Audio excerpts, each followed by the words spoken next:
call up our third speaker from Doctors Against Genocide.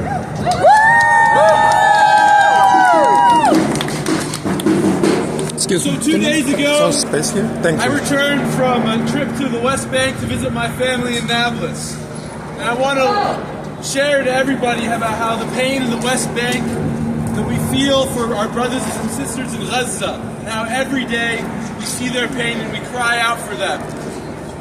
And how we know that from all Palestinians all over, throughout the diaspora, throughout the West Bank, know that our martyrs in Gaza and our martyrs in our West Bank communities can never be forgotten, and we must always struggle for them and for the freedom of our land. But in the West Bank, we notice the grip is getting tighter and tighter of the genocidal occupation, and how the target, we feel the target starting to aim at us. Now, army incursions are a guarantee every day. Settlers are routinely attacking olive groves in cities with impunity and with the army right next to them. What should be 30-minute commutes between Palestinian cities are made arbitrarily into 2-hour commutes by the occupation. And students are missing school, people are missing work, families missing weddings, normal things that you should have the opportunity to go through that the occupation takes from us. And the news, every daily news for Palestinians feels like a lifeline, because it is. Which checkpoints are closed? Which neighborhood is the army in? Which olive grove is on fire? We are afraid to stay out too late. With the unimaginably beautiful old markets being forced to close due to army incursions out of precaution. In fact, just about a month ago, I had a family member get shot in cold blood by the Israeli occupation after the army descended on Nablus and an 11-year-old child got shot by the occupation. Shame! And so we're afraid to stay out. We empty the streets and we prepare, waiting for what's next in the West Bank and Israel's genocide. And people, instead of planning for graduations, for weddings, for the normal life that every Palestinian from the West Bank to Gaza deserves, that we need, we're planning for where to go if Israel starts bombing us. Where to go if Israel and the U.S. decide to annex us. And if that feels more like when each and every day.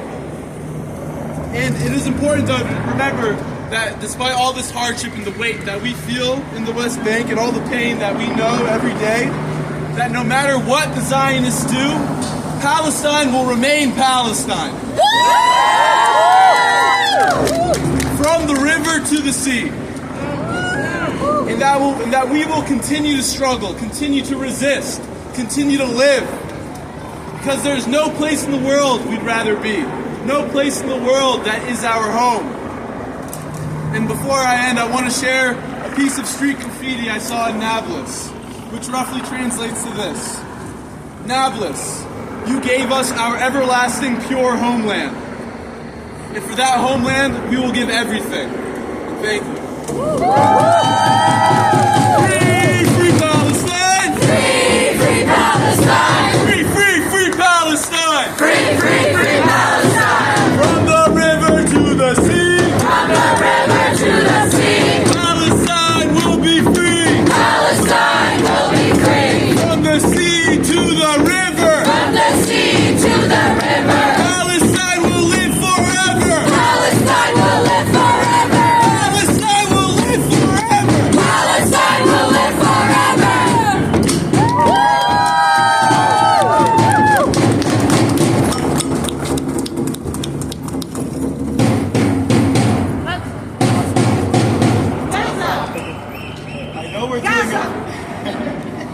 I know we're doing a vigil today, but I don't want it to be self-serving. I don't want us to feel good about showing up for a vigil.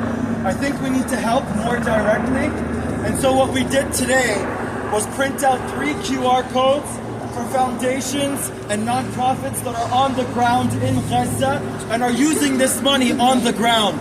So even if it's $1, $5, $100, whatever you're comfortable donating, I'm encouraging people to donate. Just scan the QR code, and yeah, any of these organizations are literally on the ground in Gaza. Let's make it worth it for them. Let's help them. One of them is helping medical students all over Gaza. and the other 2 are helping children and literally people in hospitals. So please, don't be shy. Ignore them, just ignore them, they don't exist.